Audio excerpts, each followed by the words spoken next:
মনে রাখতে হবে যে আমাদের এই শিক্ষা ব্যবস্থাকে যতই আমরা দাবি দাওয়া করি, এই যে একটা কথা আছে যে সর্বাঙ্গে ঘা মলম দিব কোথা।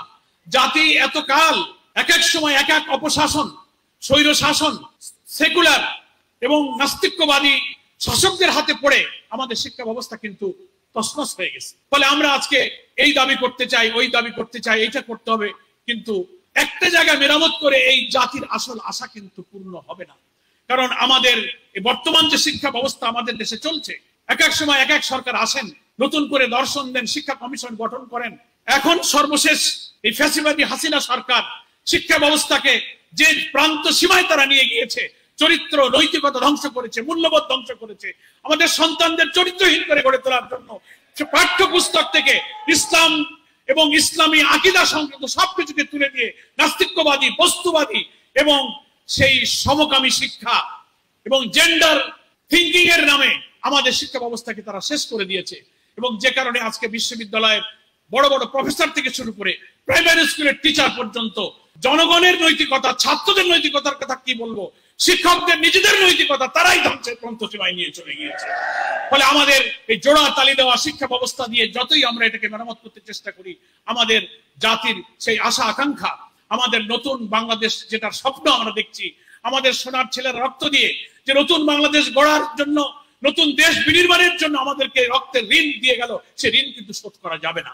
সেজন্য মনে রাখতে হবে এই শিক্ষা ব্যবস্থা কোথা থেকে আসলো। ব্রিটিশ ভারত তারা যে শিক্ষা ব্যবস্থা রচনা করেছিল, তাদের শিক্ষার উদ্দেশ্য জাতি গঠন, দেশ গঠন, চরিত্র গঠন, এই উদ্দেশ্য তাদের ছিল না। তারা মনে করেছিল শতাব্দীর পর শতাব্দী আমাদেরকে তারা শাসন করবে।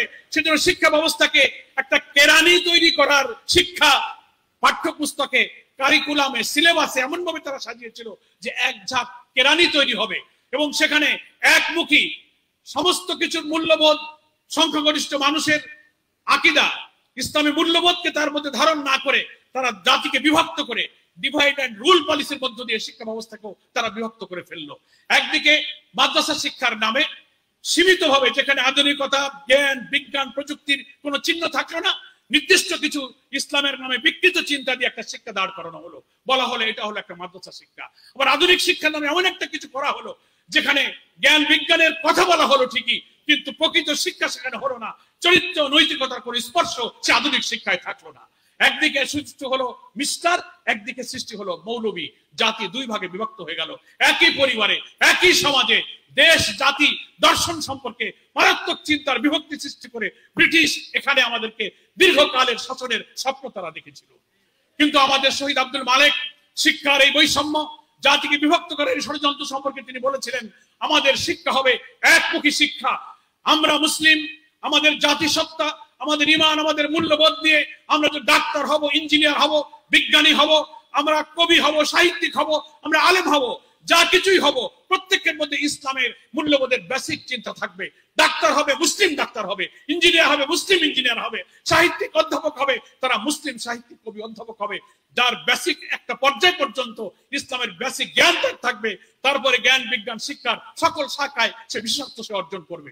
কিন্তু শিক্ষাকে এইভাবে পৃথক করে আমাদের জাতিকে, দৃষ্টিভঙ্গিকে পৃথক করে বলা হয়েছে।